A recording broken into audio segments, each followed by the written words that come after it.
Hi friends, இன்றைக்கி நம்ம rose வச்சு ரோஸ் வாட்டர், அதாவது நம்ம அந்த சீரம் இந்த சீரம் அப்படின்ட்டு கண்ட சீரமும் நம்ம வாங்கி போடுறோம் இல்லையா.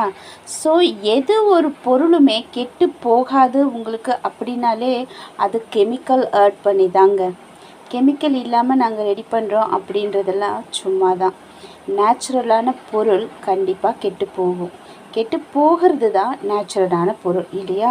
நம்ம வீட்லேயே எப்படி ஒரு அழகாக ஒரு சீரம், அதாவது ஒரு ரோஸ் வாட்டர் ரெடி பண்ணுறது நான் உங்களுக்கு காட்டுறேன். இந்த மாதிரி பன்னீர் ரோஸ் எடுத்துக்கோங்க.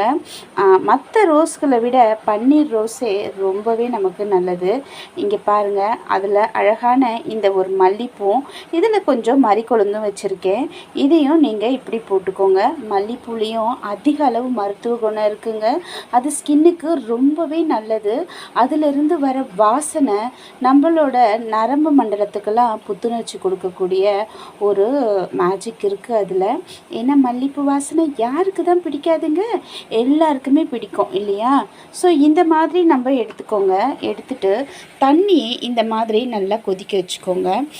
நான் உங்களுக்கு ரோஜா பிட்டி போடுறப்போ தண்ணி கொதிக்க வச்சு போடணும்னு சொன்னேன். ஆனால் இது எப்படின்னாக்கா தண்ணி கொதிக்க வச்சு அதை நம்ம எடுத்துக்கணும். இந்த மாதிரி நல்லா கொதித்த தண்ணி எடுத்துக்கோங்க.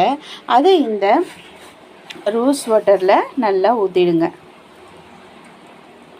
இந்த மாதிரி இந்த கொதிக்கிற தண்ணியை இதில் போட்டுட்டு நல்லா இந்த கரண்டி வச்சு நல்லா டிப் பண்ணி விட்டுக்கோங்க. இது ஒரு 20 மினிட்ஸு இந்த சூடு ஆழ இருந்தாலே போதுங்க. பாருங்களேன், போட்ட உடனேயே எப்படி வெளியேறுன்னு ஆயிடுச்சு பாருங்கள். கொதிக்க விடக்கூடாது. எல்லா பூவுமே அதில் நனைச்சிட்டு இந்த மாதிரி ஒரு மூடி எடுத்து நீங்கள் மூடிடுங்க. வேலைக்கு போகிறவங்களுக்கு டைம் இல்லாத பட்சத்தில் நைட் இந்த மாதிரி பண்ணி வைக்கலாம். அப்படி இல்லைன்னா ஜஸ்ட் இதுக்கு ஒரு 20 மினிட்ஸே போதுங்க. இங்கே பாருங்கள், ஒரு 20 மினிட்ஸ் கழித்து ஓப்பன் பண்ணால் இங்கே பாருங்கள் எவ்வளோ நல்லா வந்து அந்த பெட்டல்ஸ்லாம் அழகாக வெள்ளையாயிடுச்சு. மல்லிப்பூ மறிக்கொழுந்து வாசனை வேறங்க. வாசனை செம்மையாக இருக்குது. இதில் பார்த்தீங்கன்னாக்கா எந்த ஒரு கெமிக்கல்ஸோ எந்த ஒரு கெமிக்கல்ஸு என்ன சொல்கிறது எதுவுமே ஆட் பண்ணலை. முற்றிலுமே இயற்கை. அதுவும் நம்மளே ரெடி பண்ணது. அதுவும் இறைவன் நமக்காக கொடுத்த எல்லாமே நேச்சுரல்ஸ். யோசிச்சு பாருங்கள். இதை நம்ம உடம்புக்கு யூஸ் பண்ணுறப்போ எவ்வளோ நல்ல நம்ம ஸ்கின்னும் அழகாக இருக்கும்னு.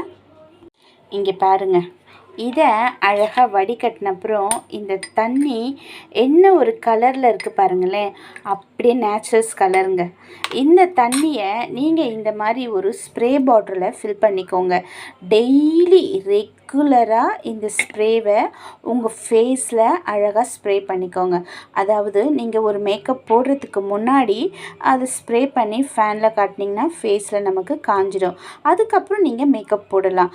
அதே மாதிரி ஈவினிங் வர்றப்போ ஒரு ஃபேஸ் வாஷ் பண்ணிவிட்டு படுக்க போகிறப்போ உங்கள் ஃபேஸில் இதை நீங்கள் ஸ்ப்ரே பண்ணிக்கிட்டு படுங்க. அவ்வளோ நல்ல தூக்கம் வருங்க. அந்த வாசனையிலையும் மல்லிப்பூ வாசனையிலையும் அந்த ரோஸில் இருக்க இயற்கை மருத்துவ குணம் நம்ம ஸ்கின்னோடு சேர்றப்போ எவ்வளோ அழகாக அந்த ஸ்கின் இருக்கும் தெரியுமா. இது மாதிரி ஸ்ப்ரே பாட்டிலில் வச்சுருக்கிறத லைட்டாக நீங்கள் எப்படி கையில் போட்டுக்கலாம், இல்லை ஃபேஸில் எப்படி அப்ளை பண்ணிக்கோங்க.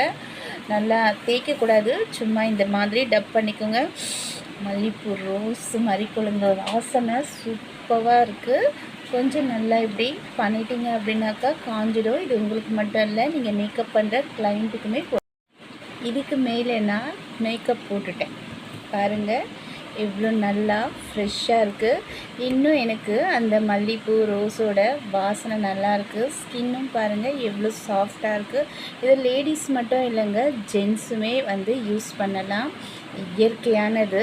கண்டிப்பாக எல்லோரும் யூஸ் பண்ணி ட்ரை பண்ணி பார்த்துட்டு எப்படி இருக்குன்னு சொல்லுங்கள். தேங்க்யூ.